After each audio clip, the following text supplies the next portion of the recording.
Okay, great. Nice. Yeah, okay. Thank you, Aiden, for joining me today. I just thought I would do a short introduction and then we can get going with the interview. Mm-hmm. Okay. Yeah.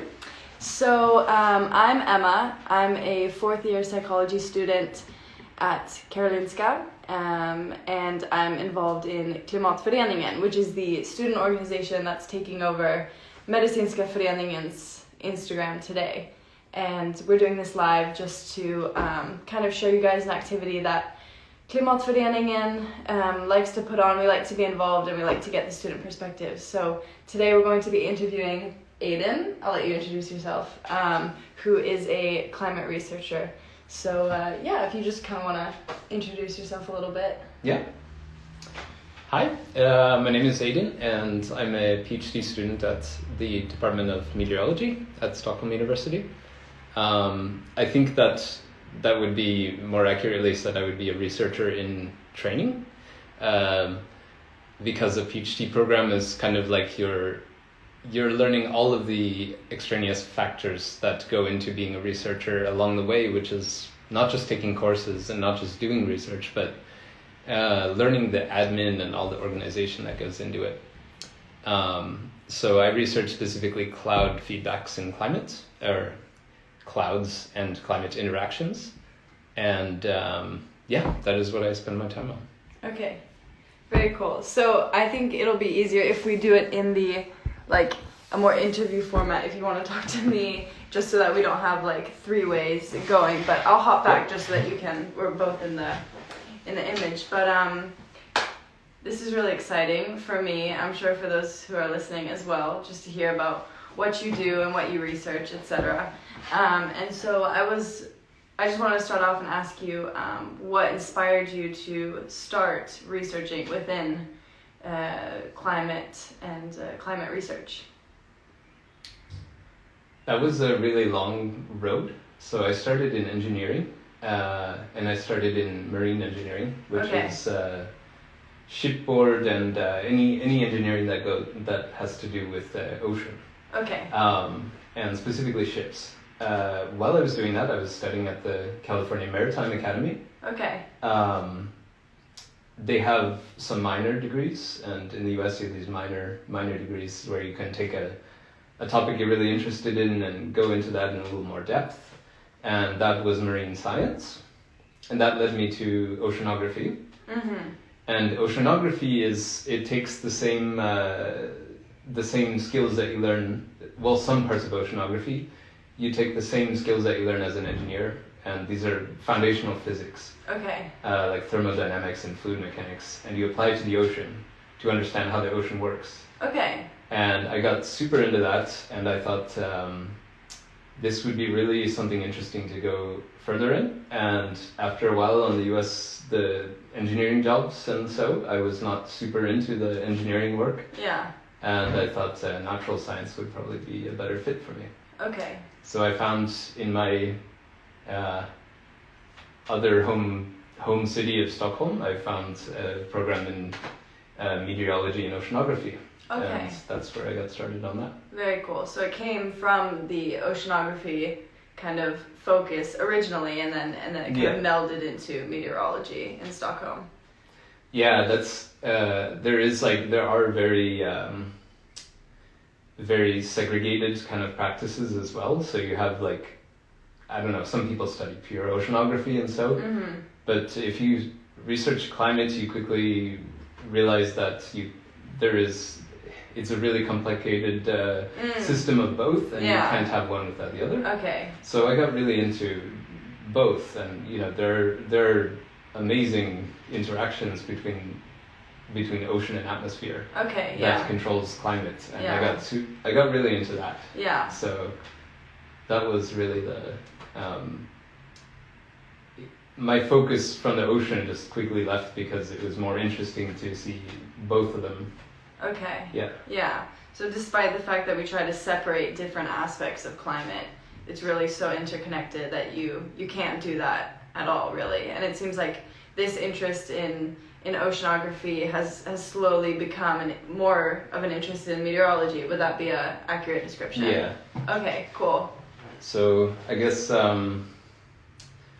mean there are so many good examples of that, but if you don't take the ocean into account, you don't know how the climate will evolve in the next 1,000 years. Okay. But with that, you can, with some knowledge of how the ocean works and how carbon is distributed throughout the ocean and everything, you can pretty accurately predict that. And Okay. That's really interesting. Yeah, so this is like a key indicator for what is going to be happening in 50 years, 100 years in the Earth's climate. Yeah. Okay, that's It's exciting.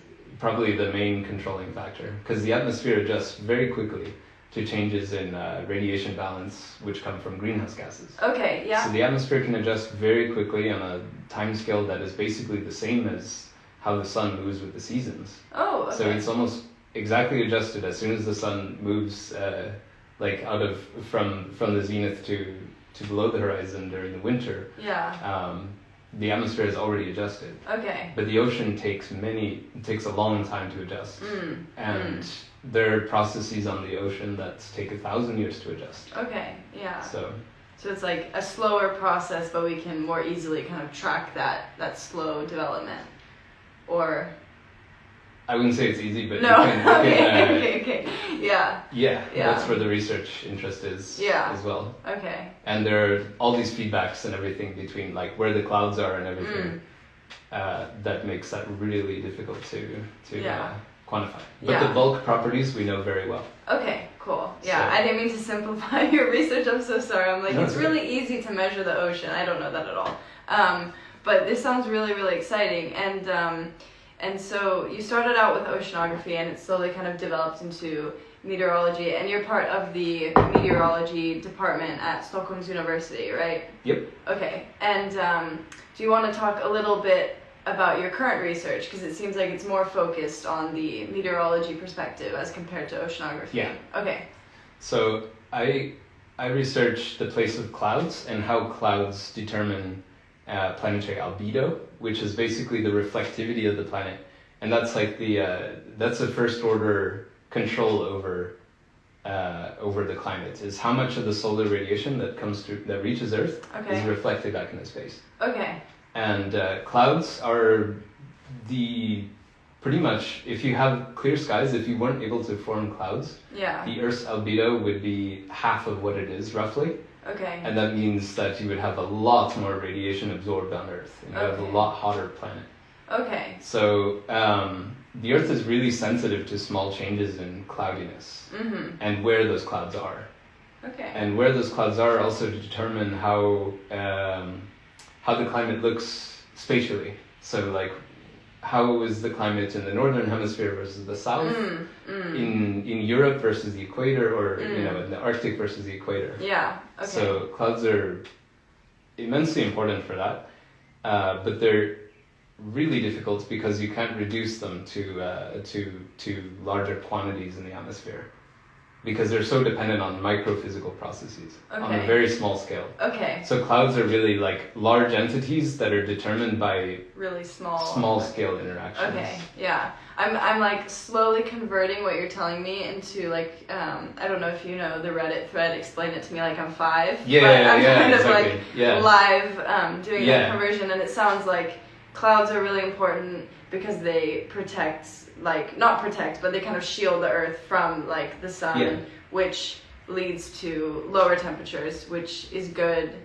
Or I mean, I suppose it's like a broad stroke generalization, but it's really important for regulating the temperature of the atmosphere. Is that, am I with you? No, that's really far? good. Yeah. Okay. And you're saying that even though clouds are like massive and they're such big players in the temperature of the Earth's atmosphere, it's actually kind of determined on a really tiny scale by these small little processes. Okay, what are those small processes? I don't know if that's like too in depth, but I mean, this is really tangible for everybody to understand, because if you know aerosols, which are basically just solid particles that are floating around in the atmosphere all the time. So when you look at the weather and you see PM10 or something that has an impact on human health. Yeah. If there were no aerosols, there would basically be no clouds. Okay. So every cloud droplet is founded on one or more aerosol particles. Yeah. And what the type of aerosol and everything is has a major impact on how those droplets form and Yeah. how many of them form, which also impacts how bright they are, Yeah. and that impacts on a larger scale how much radiation they reflect. Oh, okay. Or Yeah. whether they act as greenhouse blankets, basically. Yeah. So a cloud can be a greenhouse agent. Oh, okay. So depending Yeah. on where they are and everything, they can Yeah. they can be either a warming effect or a cooling effect. Yeah. Okay. And so these microphysical processes determine all of that. Yeah. Okay. So you could, it's like we want to know how clouds change in the future. Yeah. If they act as if they basically introduce a feedback that will make it warmer and warmer as it goes, amplifying the anthropogenic warming, Yeah. that's what we would like to be able to quantify. Yeah. And that that's has to right. do with those microphysical processes. Okay, yeah. So depending on the aerosol, or I'm sure on a bunch of different things, it could either be a good cloud or a bad cloud. A good cloud that reflects the heat coming from the Yeah. sun, or a bad cloud that insulates Yeah. the heat coming from human activity and other processes. Exactly. Is that... It's good that you say good and well. I mean, it's like from a natural science standpoint, you never want to say good or bad cloud. Yeah. But because we're interested in meteorology, is really founded on kind of a like these are factors that impact humans, and we want to understand in a human context where climate change is going to happen, like Yeah. what it's going to introduce in different regions and everything, so that people are the most prepared for a future climate. Yeah. And in that sense, you want to introduce a little bit of human context and perspective into Yeah. it. Yeah. Maybe we're not so interested in some really obscure property like entropy and so, but we would be really interested in seeing how much it rains in a certain place Yeah. in 50 or 100 Yeah. years. Okay, yeah. So good or bad clouds. Yeah, yeah. It has meaning for like actual human life. I see. That's really, really cool. And so I'm really happy actually that you lifted this perspective, because I feel like that's something that is lacking sometimes in the conversation around climate change, this connection between the natural sciences and how that actually affects human life, and also just kind of taking responsibility for the fact that it will impact different regions differently. For example, the global south is going to be impacted in a completely different way than the west, despite that we have very, very different levels of consumption and contribution to climate change. Exactly.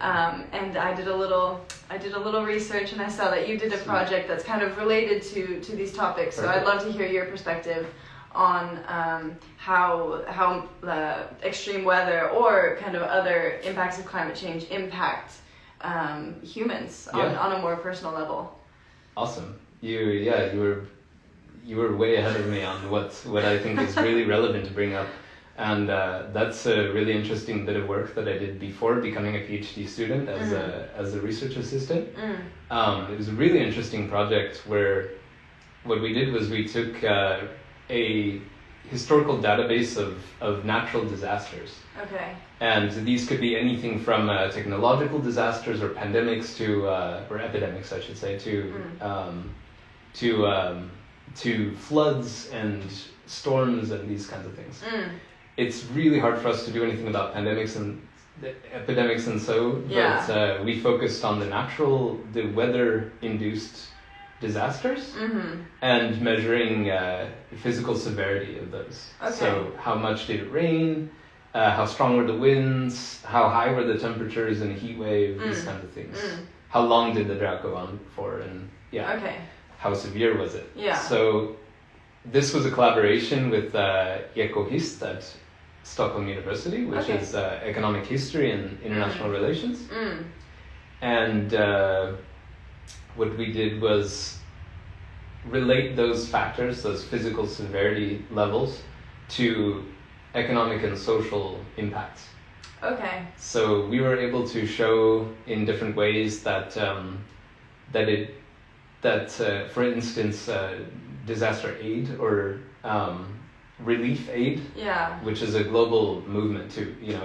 Different governments around the world pool their money and they, send money where it's needed, hopefully, Yeah. And this was a test against that. Like, okay. you really want to hope that that's actually working. Yeah. There's one hypothesis, which is that money doesn't actually go where it's needed, and therefore you have like state interests and different kind of things controlling where the money goes. Okay, so like You shady really- factors yeah. kind of explaining how that money is distributed. You don't want that to be true. Yeah, one would really hope. Thankfully, we found that there was more evidence for the other, which was that money was actually going where it was needed. Okay. Which means intergovernmental cooperation works. Mm-hmm.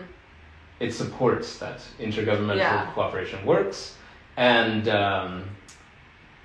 we should actually try to cooperate more on coordinating global efforts to redistributing and sending aid where it's needed. Yeah. Because we have a pretty good idea of how much the physical severity of natural disasters, like how bad the weather is, we have a good measure of that and how much it could possibly impact people. Yeah.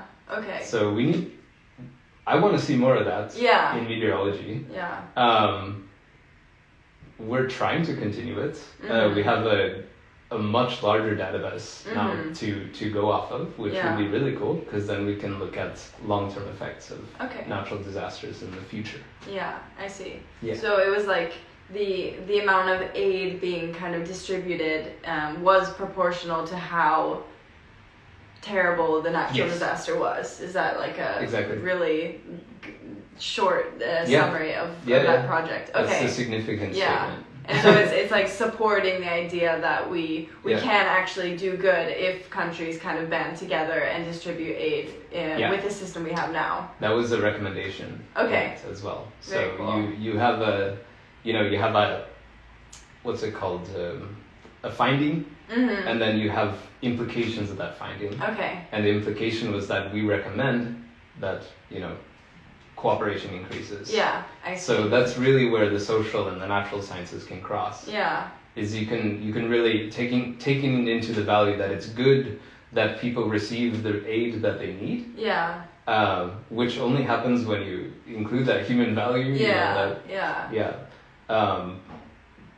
Then you can make that recommendation as with an informed opinion. Yeah. Yeah. And that's the goal. so this bridge that you're referencing between the natural sciences and like studying human impact, do you feel like that bridge is lacking in any way, or do you feel like it's kind of changing within academia? Like, do you feel like there's more collaboration between these fields It's changing. now? Okay. Yeah. So I guess I will also reference now the IPCC, which is the UN's panel on climate change that spans governments. It basically is a consensus of every climate researcher in the world. Yeah.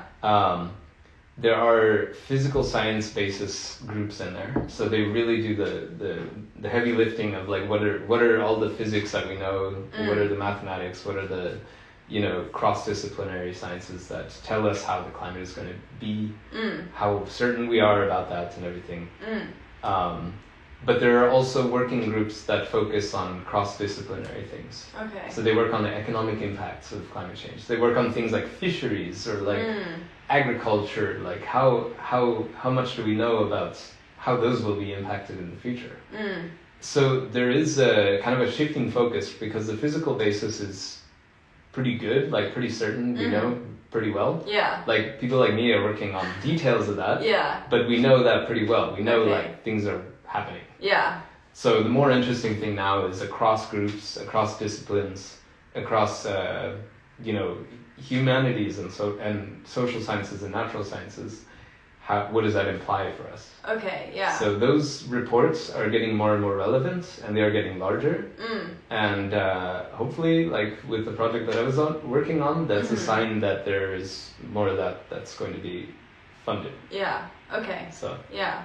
Because you have like one group that's working on like the nitty gritty of like the hard natural science kind of how that's working, but you're getting more and more in this other bubble, and like even maybe a a collaboration between the two of like the social sciences, and that's becoming clear in these reports. Yep. And this report, the IPCC, was that? Mm-hmm. They're coming out with a report soon, I've heard.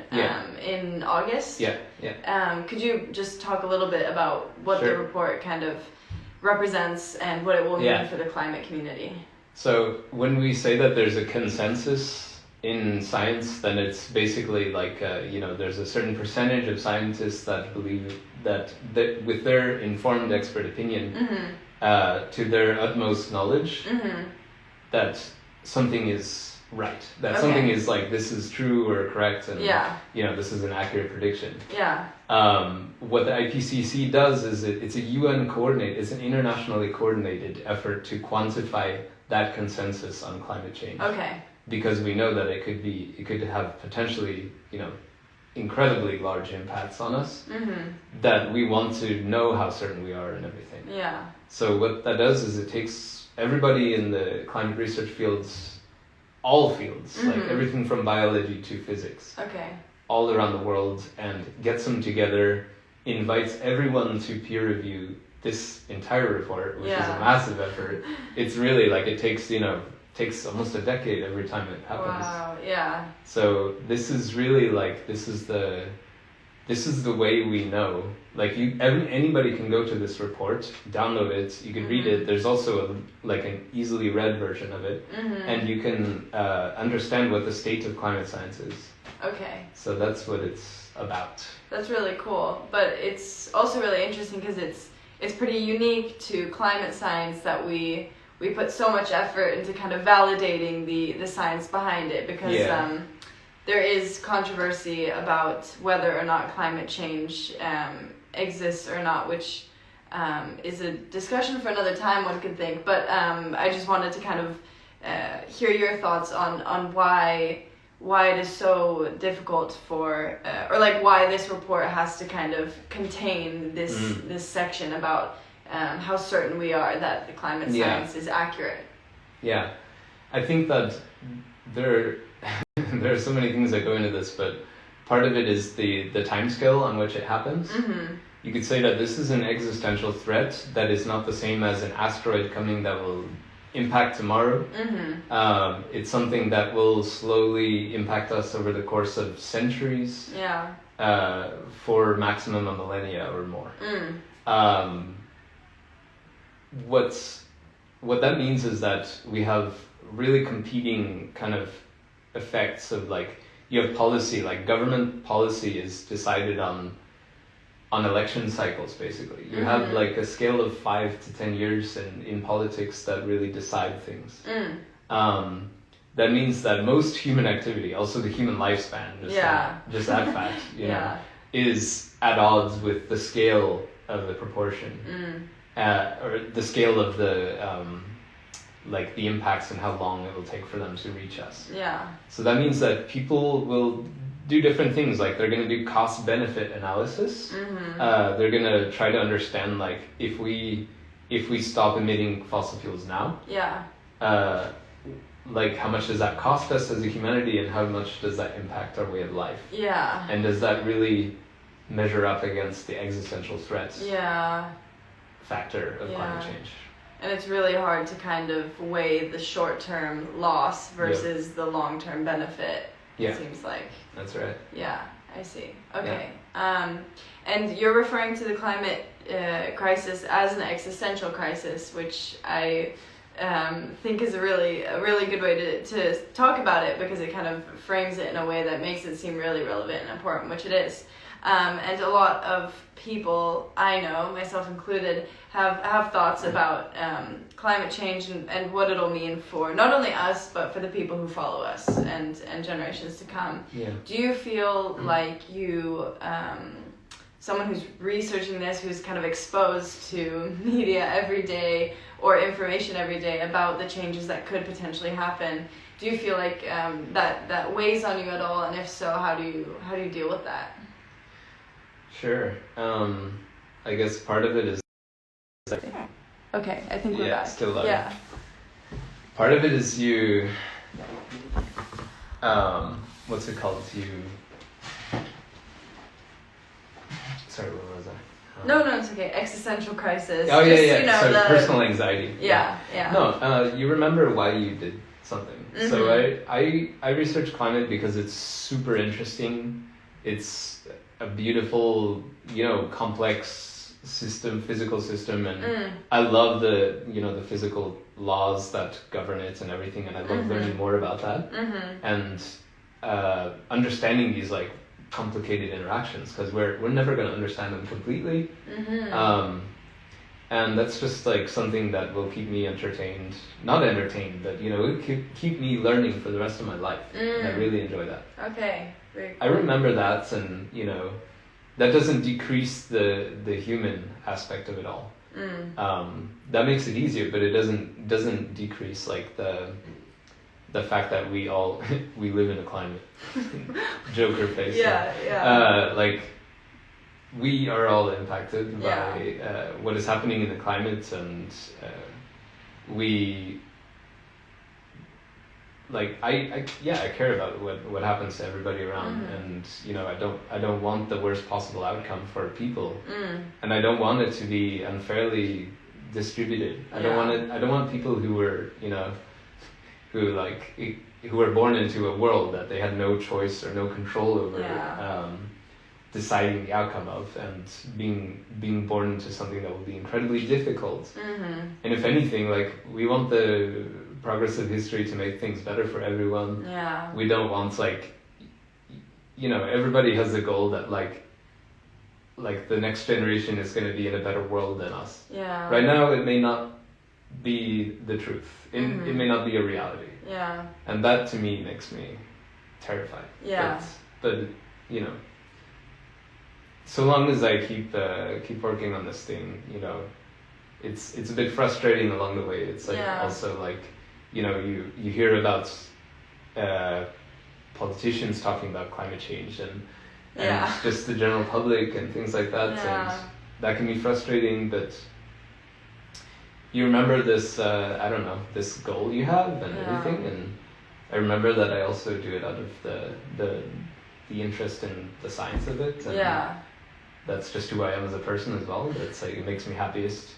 I want to spend my life doing what makes me happiest, and very cool. So it's like a part of the driving force is the fact that some of these things will always remain a mystery. Would that be an overstatement? Or or it's like it's a continuous puzzle that's always being solved, and so that kind of like pushes you to continue reaching and to continue being involved. And that doesn't mean that like we will never run out of work to do. It means that like we have to make compromises along the way, because things like weather prediction, climate prediction, those are really relevant to us, and we can't just give up and say like, oh well, we will never know the full truth about it. We want to be able to say like, okay, well actually that thing right there is really relevant. We can do a lot with it, and we can if we put our energy into that, then that will give us a really good outcome for humanity. In the next couple of decades or whatever. Very cool. Okay, so that's like one part of it, and then the other part is like you're saying, like this impact on human life, and how even though it is really scary to think about the negative consequences, and particularly how it's not fairly distributed, because that's something I think about as well. Like we mentioned the global south, and how those consequences will be reaped in a completely different way for the West, and that also kind of pushes you to continue solving this continuous puzzle. It seems like. I mean that's part of it. Is my supervisor is working on a really cool project, which is a collaboration with philosophy department. Cool. And basically what it is like the human values. What does it mean to include values in climate research? Okay. And what it does is basically you have some climate researchers and you have some philosophers who kind of observe what that is, and they try to get a grasp of what we do when we include like what kind of presuppositions we have as a human being, because science is always fallible. You always have human factors and values getting applied in the science. The goal of us all, like, we all want to minimize that. We all want to minimize our bias and everything like that, and we don't want to introduce like to be true just because I want it to be. Yeah. But there is pretty much the leading, like the idea is like, we will never be rid of human values. Yeah. You will never have science that is completely objective. Yeah, like and pure objectivity science. is kind of a myth.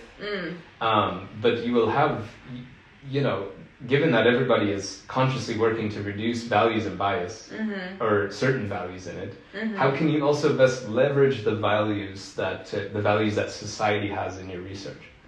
So, you want to be honest about it too. Like the way science works now is you state as objectively as possible in your research that this is an expert informed opinion, this is the accurate prediction, whatever. A kind of a dream way to do it in the future would be to say, like, given the human value that most of us have, which is we don't want an uneven burden of climate crisis on people. How best can we use science to inform us so we can choose the best economic pathway or best whatever. Okay. So you want to consciously and clearly state, like explicitly state in your research, like this is driven by a X value, like a compassion value or whatever. Compassion is a bit hard to justify, but there are a lot more concrete ones. It's bad for people to suffer is a very obvious one to just, no one will argue if you state that. So why should it be a problem if you explicitly state that in your research?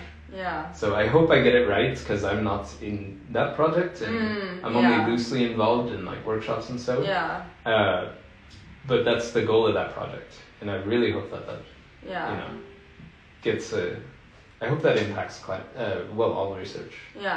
It sounds like a really cool project. It seems like despite the fact that maybe the rules of the game aren't optimally designed, like what kind of drives the structures of society right now aren't 100% aligned with the goals of climate researchers. Perhaps if we kind of like entice them with variables that are more aligned with those rules, then research can break through in a different way. Is that kind of...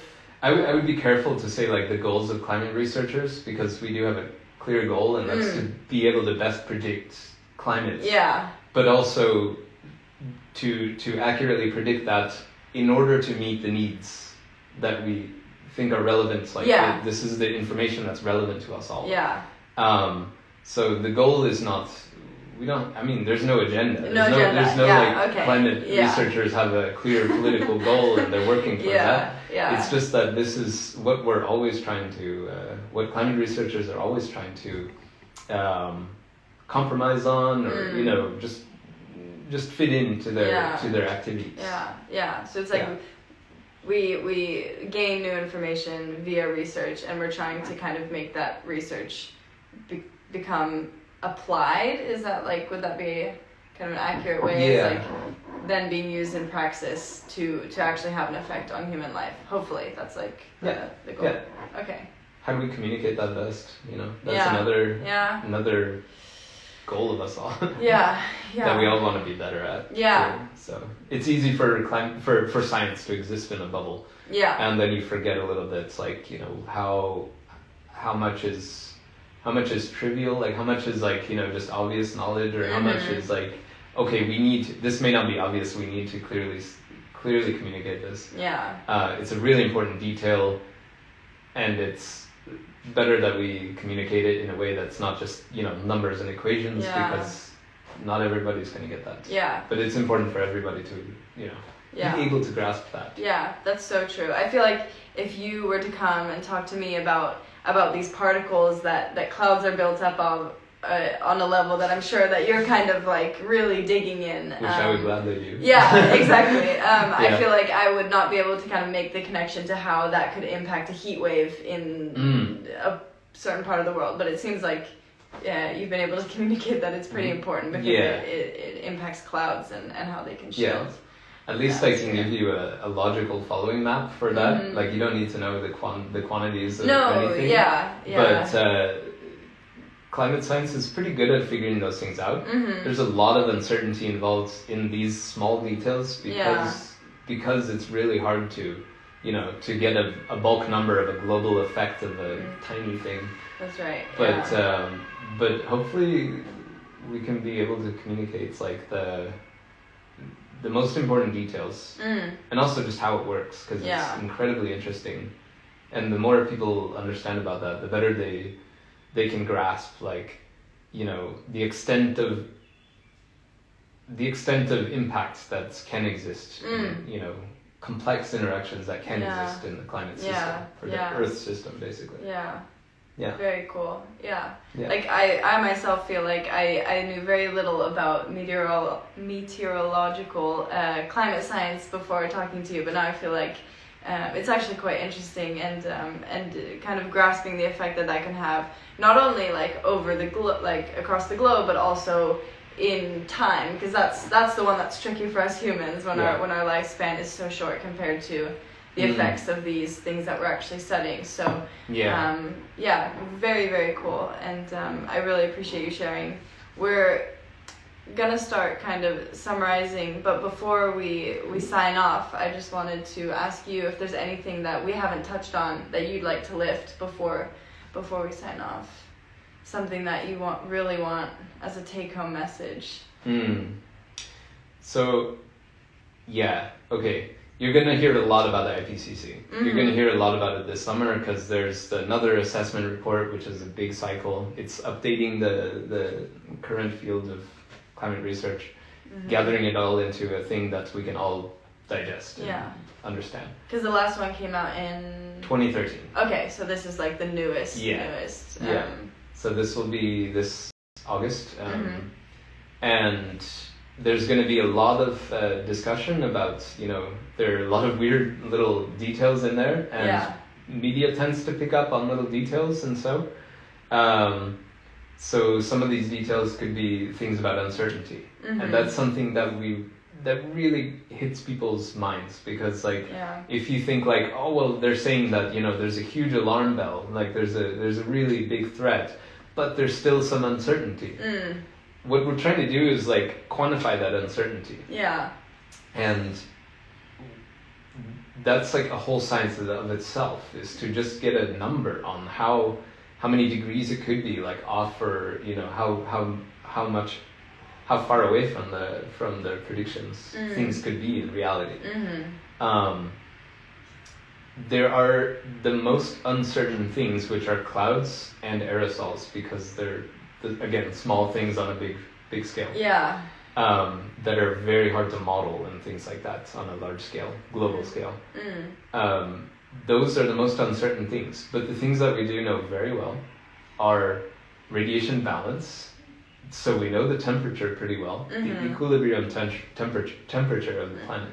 So we know warming very well, like since 1800s. Like that was the building I work in is Arrhenius Laboratoriet, and Arrhenius laid down this rule in like 1890s.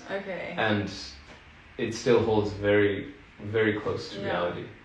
And I think we should focus on what we do know. So we want to, you're probably going to hear things about uncertainty, but just focus on the fact that how certain we are is an incredible effort in climate science that has been over 100 years in the making. We know things pretty well. Like, it's amazing. Given that we have this amount of certainty, just keep that in mind when you're trying to listen to the IPCC reports being summarized and how it's being talked about in politics and public discussion. And debate. Debate. Okay, so despite the media's potential efforts to kind of undermine this report due to this measure that has been Some created. media. Some media, of Some course. media. Yeah. Potential. Yeah. Undermining of this one portion of the IPCC report that tries to kind of put a number on uncertainty. There are some variables which are really important, really relevant for human life, and really just kind of that we've had a pretty good measure of for a while. It sounds like, and just to keep that in mind when reading these articles and seeing these news reports. It's like the details of climate change are going to be hard to figure out completely. Mm-hmm. Like to know precisely in this latitude and longitude how much it's going to rain in 100 years. That's a bit difficult. Yeah. Because like that depends on clouds and stuff. But you know how much in general, how much more or less it's going to range in regions. That's pretty good. Yeah. Those things focus on that. Okay. It's just the small details. That's what we're really working on. Yeah. That's all. Okay, cool. Well, I think that's a great take-home message, and I want to say thank you again for joining us. This has been really interesting for me. I'm sure interesting for people who tuned in, and for people who see this in the future when it's recorded. So thanks again, Aiden. Thank you, because I really enjoyed having the opportunity to talk. No, it's been great. I think this is what we were talking about as far as communicating research to the public, so that gap doesn't seem so drastic, between science and how it impacts us. So very cool. Thanks. Thank you. Yes. Nice.